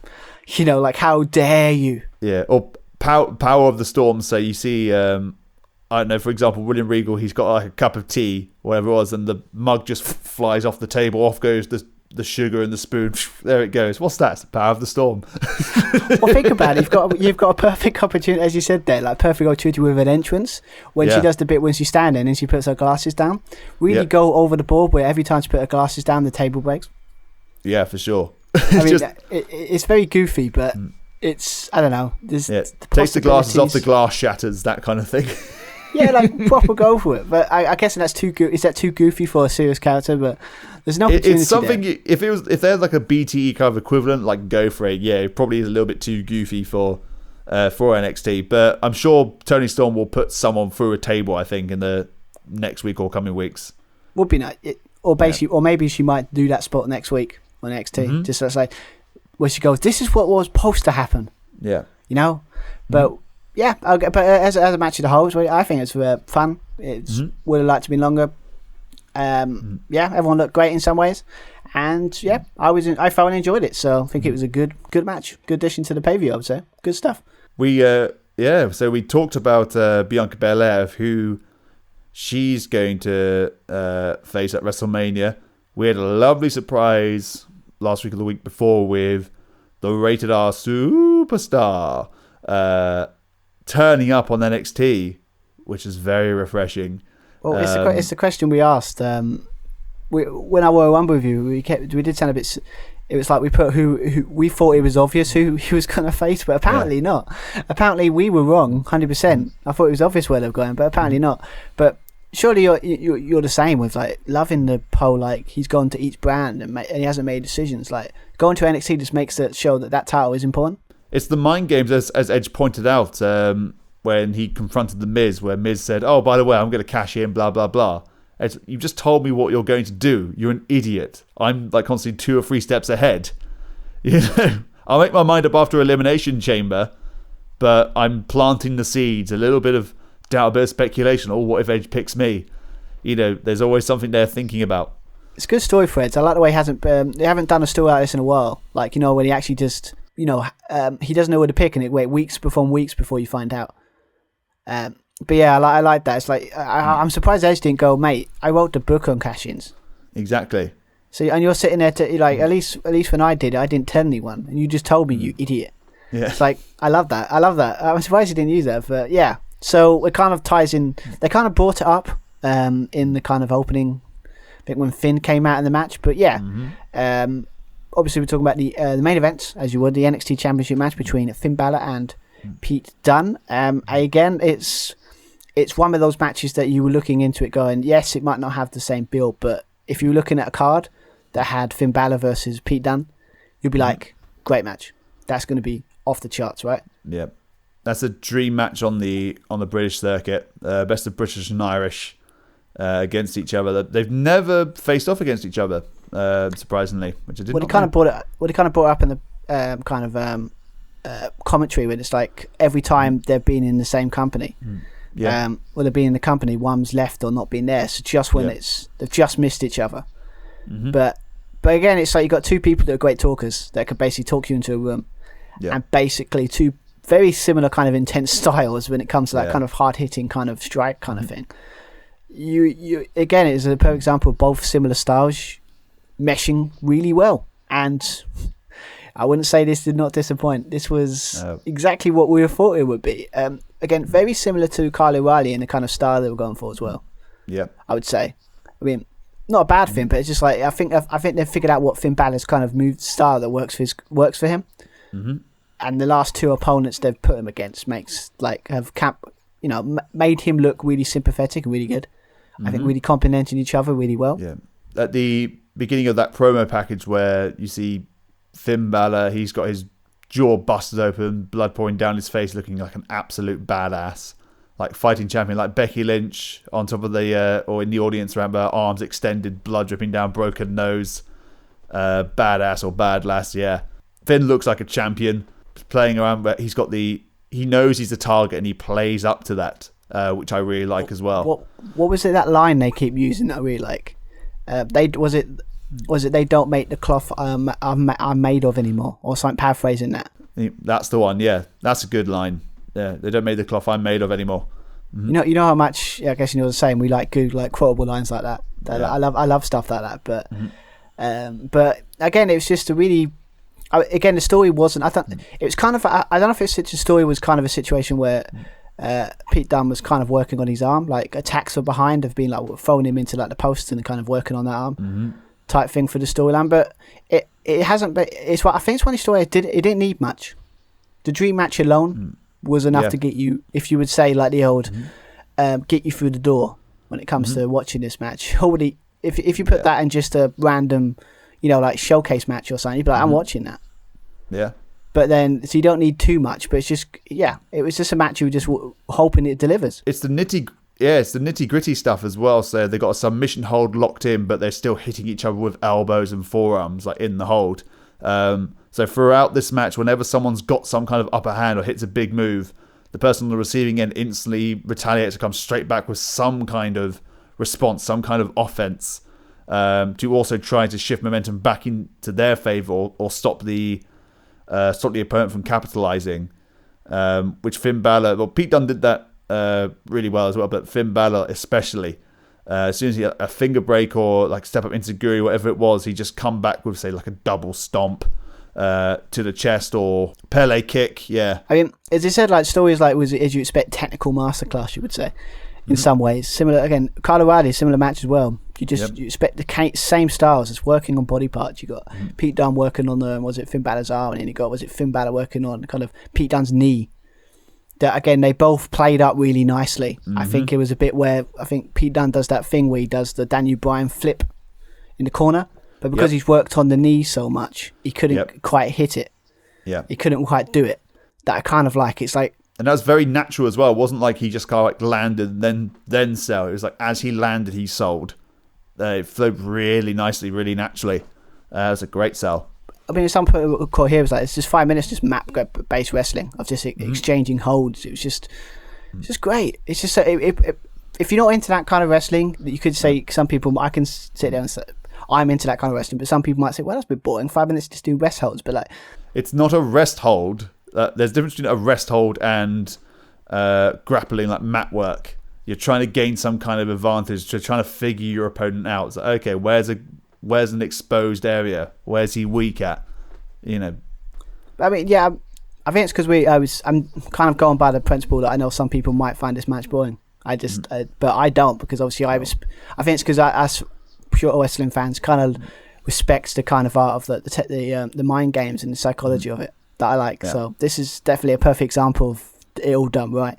But I mean, there's only had some cool moments with was it Finn hit trying to go for the coup de grace, but was it Pete Dunne kind of like anticipated it and kind of like he landed? Was it Finn Balor landing in some sort of chokehold or kind of like armbar type thing? Into a guillotine choke. It was like we're talking about was it Kushida and Johnny Gargano with counters and counters after counters, right? Mm-hmm. Finn Balor and Pete Dunne was the same. It's like another way, just effortlessly like kind of landed into it, and it was just really cool. I like stuff like that. You obviously had that bit up through the match when he had a bit where obviously Finn Balor was, I think that guillotine, it might have been that or something. Basically, he was kind of out, like he literally was like playing up. He was like proper like not moving, and the kind of ref was kind of like stopping it. I was hoping, I was worried there because I know it probably wouldn't, but we've seen it before when matches have been stopped by stoppages, right? Mm-hmm.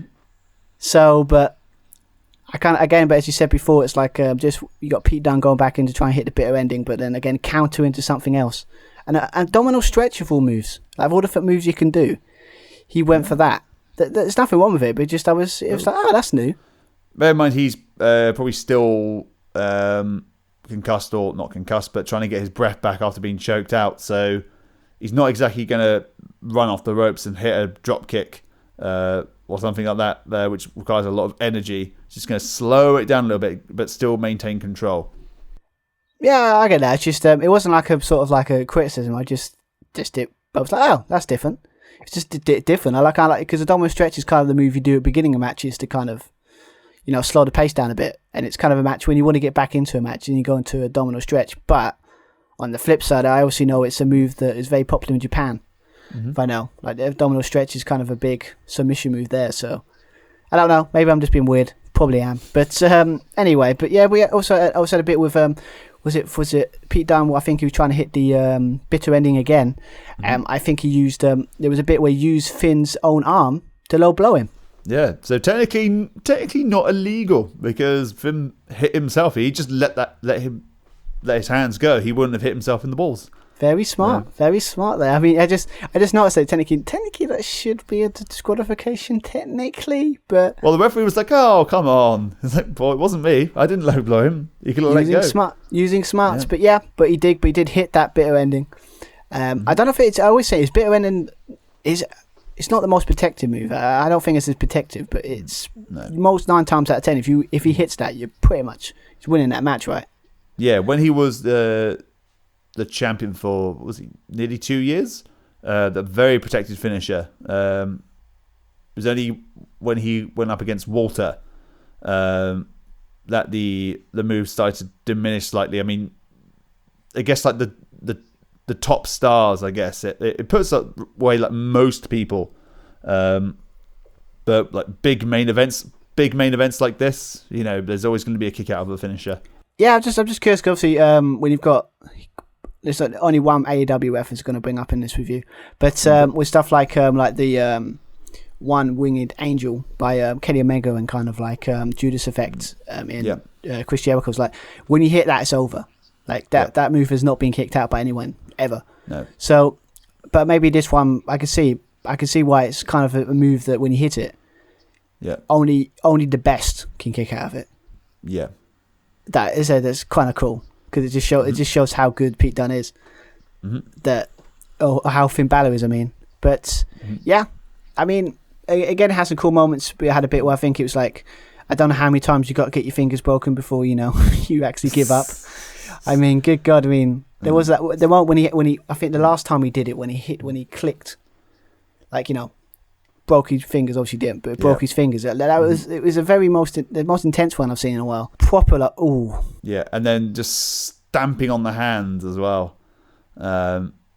They point that in commentary as well. I think it was Finn Balor to Pete Dunne when he worked on the leg as well. It's like when you learn when you're a 3-year-old, you stamp on your foot, you're going to incapacitate someone. It's very true. It's like that's what I love about that with wrestling. Sometimes it's like sometimes the thing that you would do in real life is the best option for attack. That kind of like, but stamp on the foot. But obviously we talk about the match ended with kind of, we had this cool moment in the end where kind of Finn Balor took Pete Dunne's mouth guard out because obviously all this talk about he's going to smash his jaw in a million pieces. Yeah. So like Finn Balor was like, oh really? Oh okay. I'm just going to drop kick you in the face. Okay. Boom. Drop kick you in the face, go into the corner, and then obviously he knew he had to not hit what he knew he had to take this guy out. One coup de grace from the top will not do. So he hit one of those, and then he picked him up and hit the 1916 kind of lifting DDT. Also known as the Bloody Sunday. Actually, that's a better name. I think that's a better name. But because it's got bloody and it's got, that's probably why they don't use that name. So again, I think that's a great finisher. I think I wish he hit using 1916 more. But hit that after a coup de grace. One, I got to be honest, if you were 2 foots to the stomach, to the gut, and then one on top of your head, you're out. Let's be honest. Knocks the wind out of you. You've got your jaw most likely broken, so you're concussed as well. And then you land right on your noggin as well. You're out. But yeah, I mean, and again, I thought, like most of us, NXT do. You think, okay, lifts up the title, he wins. Good win for the champion. That's it. But no, we got a very old school kind of thing. Well, obviously, you got the Oldie Lorcan and Danny Burch just attacking Finn Balor from behind when he was running up the ramp. And then it was just a good old fashioned heel beatdown. And as always, you wouldn't have a situation with a takeover like this where you end the heels, stand tall. So you're waiting for someone to turn up, and what a shocker, as you were expecting. A shock to the system. In many ways than one. Good God, I can't wait to talk about this bit. The Undisputed Era come out, done what they've been doing for weeks, saving Finn Balor from the brand. They run off, like as JR would say, like scalded dogs. Like run off, all that kind of stuff. And then we had the same kind of thing we did with Kyle O'Reilly, kind of lifting up Finn Balor. They're respected. They respect each other. That kind of stuff. And then we had the bit that's I never seen it coming. It's beautiful when we had the bit when they're all standing there, all doing the Undisputed Era pose with obviously Finn Balor doing the kind of gun salute, and the question was is this the point where it's all lining up together? So Finn Balor had, even though he's that kind of lone wolf of NXT, does it all on his own. He's asked the Undisputed Era for help. They have a mutual enemy. So whether Undisputed Era or especially Adam Cole had in his mind that, okay, we help Finn Balor, he's got to do something for us. Maybe that kind of mindset. So as soon as they were lining up for the Undisputed Era, like hand gestures, is Finn Balor going to do the same? I mean, we've done the fantasy booking before. If Finn Balor joined the Undisputed Era, that would be lovely. I've got a mate. Nice. I've got a mate that's doing the fantasy. Was it that Total Extreme Wrestling kind of booking game, and he's booked it like that. Where is Adam Cole? They kick Adam Cole out of the Undisputed Era, and Finn Balor's the leader. So it's a thing we've all thought about, right? But that could happen. It's not what happened. That could happen. But not what happened here, mate. So what I loved about this is it's like they put the kind of graphics at the bottom saying this is the end shot, and then boom, boom, there it is. And you kind of expected there that Adam Cole hits it. Okay, you've set up the next feud. All right, it's going to be Adam Cole and Finn Balor going to the next angle. Kyle O'Reilly's not too happy about that. Nor is Roderick Strong. But okay, Adam Cole's going to walk off. What the hell happened there? Find out next week. But no, not one kick. Not just to Finn Balor, but to his own stablemates, to Kyle O'Reilly. Now, that was a shock to the system. I did not see that coming. Exactly. I put it on Twitter. I did put it on Twitter. I don't talk on Twitter that much as some people, but even I was shocked by that. I was like, damn, they're actually doing it. Yeah. But I should have known better, because obviously there was a bit when he was standing off. He was talking to, Roderick Strong, and it was kind of, you could see Adam Cole kind of standing off. Mm-hmm. So it was like, yeah, he's setting up the kicking. Wait for it, and not coming from a guy that has like, no. I do, it's going to happen. It's just like, if you think about it, we just see one guy super kick, you're going to hit the other guy. But yeah, and obviously you got Roderick Strong kind of looking confused, like what the hell's going on, and then we end with kind of Adam Cole walking off, and obviously both Kyle O'Reilly and Finn Balor laying there super kicked in the face. But what I like about it, there's a perfect story here. Yeah. I always found it strange that Adam Cole was all right with Kyle O'Reilly, kind of going for the NXT Championship. Yeah, I always found it a bit weird. So now it's like, it was obvious that he's pissed with him. The story is like basically he's going to do a Triple H type story, like when it's like this group wasn't equals. This was about making me champion, and you're taking my spot. Yeah, and he kicks him out of the Undisputed Era. I think that's where they're going with it. As I said in my notes, this is a very Triple H heel turn. It's the type of thing Triple H would be known for. It's about respect as well. It's respect from Finn Balor as well. So similar to what Pete Dunne had an issue with Finn Balor. He didn't respect Finn Balor at all. And Adam Cole, when he's helped Undisputed Era, have come to Finn Balor's aid a couple of times. And likewise, like Finn Balor's come to the aid of Undisputed Era as well, I think.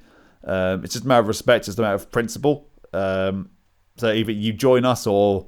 I don't know, or I want a title shot, but now, no, I'm not getting what I want, or I'll get what I deserve. So, okay, I'm going to give you a taste of what I think, and that's a super kick to the face, including going to my friend, going to my stablemate. I mean, what's Bobby Fish going to think about all this? That's what I mean. It's like it's one of those things we've always dreaded because we're like, no, don't break up the Undisputed Era.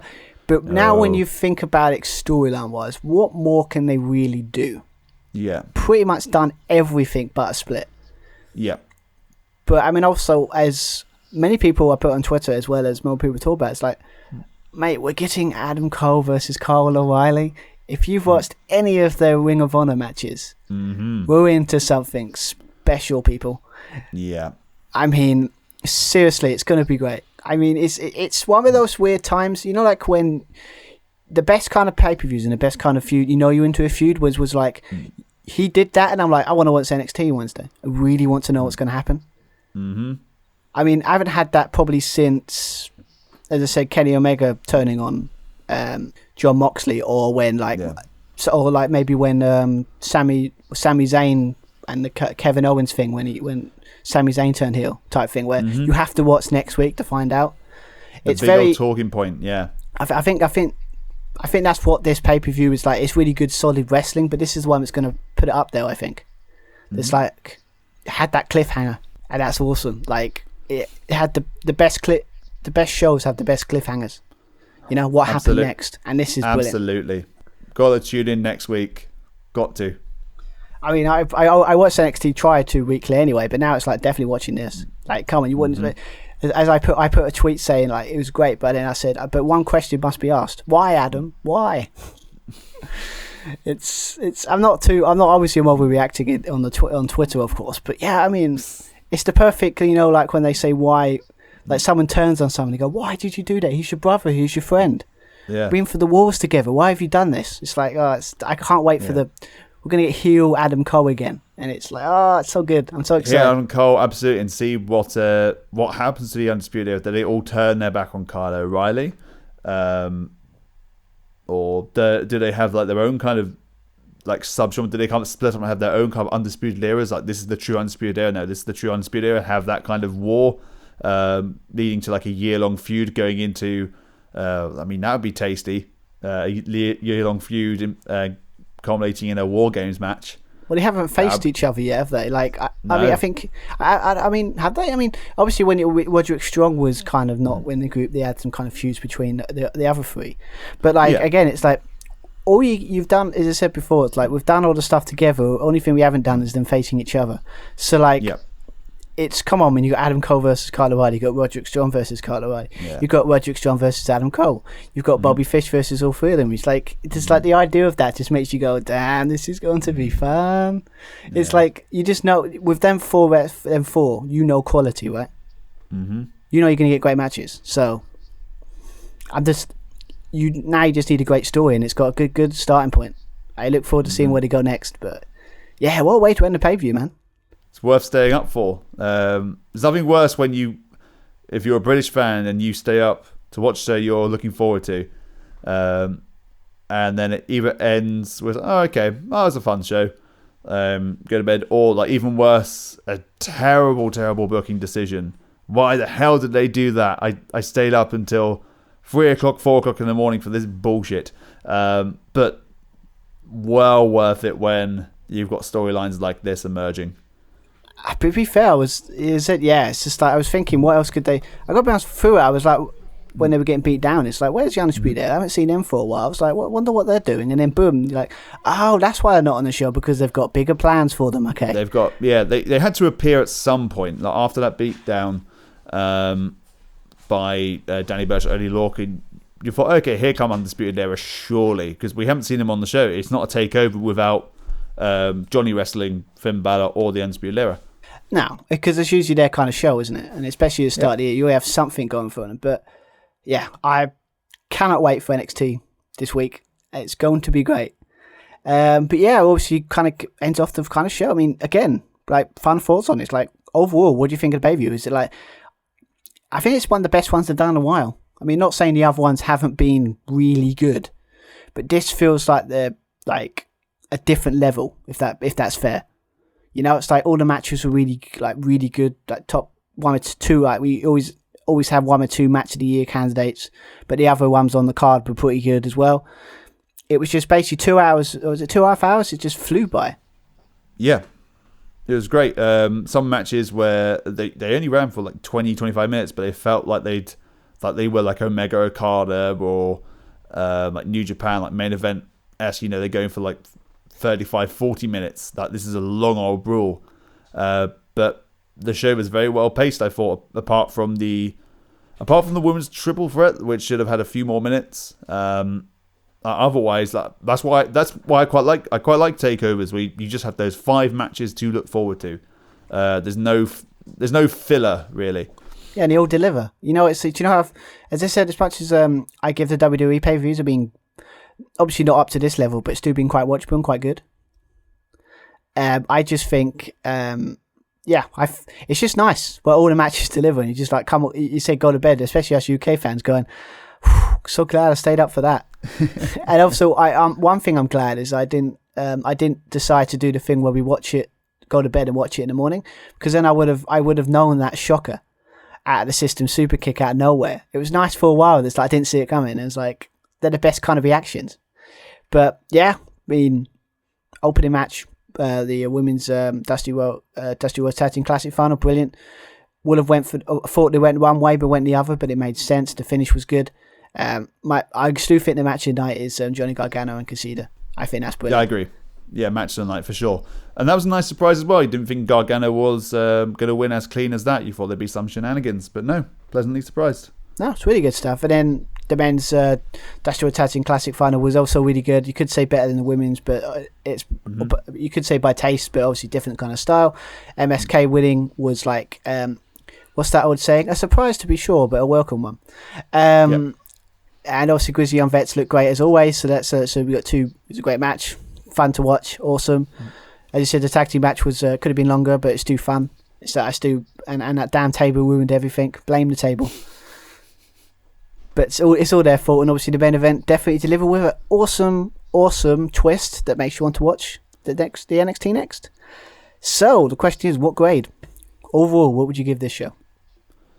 This was a probably it's a B+ show. You had 2 fantastic matches. I think the tag team matches had more. I think the other matches, to be fair, had more scope to be better. It's not quite a.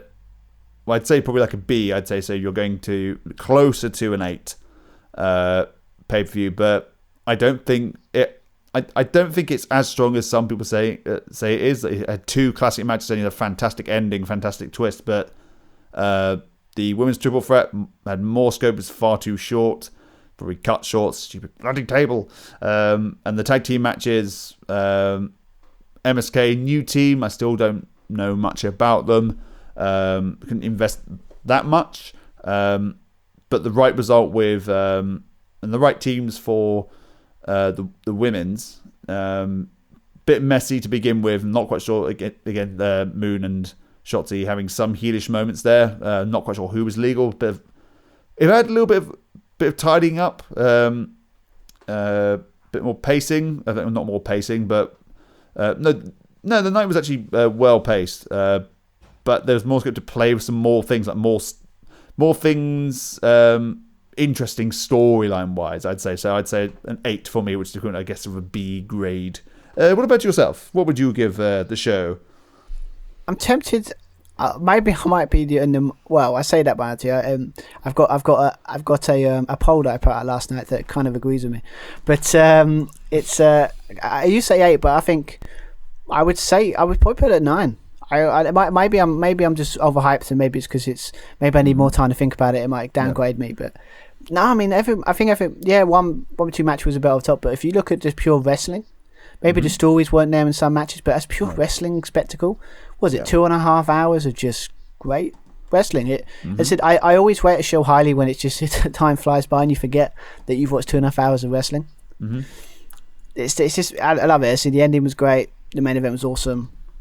Johnny Gargano and Kushida were probably up there in the end of match of the year kind of candidates when we have that award at the end of the year. That hopefully we. So I would give it a 9, but that's just me. But 8, 9 is pretty much a high grade for a pretty damn good show. Just quick little thing from I put a poll out last night. Literally made sure I put it up just after the show, so be able to get some people. So that was like 2 or 3 in the morning because I don't sleep because I'm strange like that. But we put a poll out. Obviously 10 people voted, so better than no people voted. But 70% of people said it was great. Good. Great. 10%. 10% said good and 20% said okay. It's an interesting thing. But obviously no one said it was bad. So that's good. But obviously if you did find that person that said it's bad, I'd be like, why? What's wrong with you? I'm joking. But so obviously to most people, I thought it was great. I assume you thought it was definitely a great show. People thought it was great. Yeah. What just put a smile on my face, and it's a perfect example of a show that it's a perfect example of a show that basically if it makes you happy, and is what we needed this times. So if you're a lover of pure wrestling, watch this pay-per-view. That's what I'm saying. Definitely. Ooh. So so it's kind of end it there really. Obviously, and you got any more things to plug? So obviously we're going to be back for next week where we have the Elimination Chamber, Raw and SmackDown rosters. Interesting stipulation with the Universal title where Roman Reigns has to defend his title not in the Elimination Chamber but at Elimination Chamber. So the winner of that Elimination Chamber match is instantly going to get a title match against Roman Reigns. See where that goes. They might do a twist. Who knows? It's got a swerve written all over it, isn't it? Potentially. Yes, we're going to be back for that. And you can listen to that review as you're probably listening to this one on many podcasting platforms. For example, Spotify. We're on iTunes, Anchor as well, Podomatic. You can find our podcast on there. Stuart also has retro wrestling review, which you should definitely check out if you're into or if you're wanting a little bit of nostalgia in these current times. You can keep up to date with our JSPL Prediction League and other goings on our social media page. So on Twitter with @JoshAndStewPod, or if you want to be a little bit more formal, you can drop us an email at joshandstewpodcast@gmail.com. Yes, all awesome stuff as always. As always, it's the run up to WrestleMania, so there's always good stuff for it. Leading up to that, as well as obviously AEW and all that kind of stuff. So so obviously one more thing I should probably point out that as I put on our Twitter, another crazy idea I'll come up with. Let's see if it lasts. Hopefully, is basically I've as I've had more time, I've been able to keep an eye on all the big kind of statistically best matches of a month and best pay-per-views. So I've kept a record of it on like a spreadsheet, and I've put a nice survey out to kind of, maybe this might be a monthly thing where each month we talk about what and put a vote out, and you let us know what your favourite match and pay-per-view of that month is. Obviously, it's out now. If you go on our Twitter, it should be. I'll make sure I put it in the kind of link below, in the link in the description in our profile, so you can easy way to get to it. But let us know what you think you thought was the best match and best pay-per-view / special in January, and hopefully if it goes well, it might be a thing we can do every month and just get talking about wrestling, because that's what I'm trying to do more of lately, just trying to get more conversation than on Twitter and Instagram and stuff like that, because it's always fun talking about wrestling with people on Twitter when it's a good subject, of course, and not anything controversial. So absolutely. But definitely check that out. So as you said, we'll be back for Elimination Chamber next week. I'm intrigued. Obviously, I'm not as excited as for that pay-per-view than I was for this one, but I'm still intrigued, and that's always a good thing. So we'll be back for that. Obviously, and then we'll be back, and then after that we'll be doing obviously AEW Revolutions next month at the start of March. Should be fun. So yeah, look out for all kind of stuff. I'm probably waffling, so I think it's time to wrap up. So, yeah, hope you enjoyed this review. I've been Stuart Van. I've been Joshua Plummer. Have an awesome week, and we'll be back for Elimination Chamber. See you then. Bye, everyone. See you then. Bye-bye.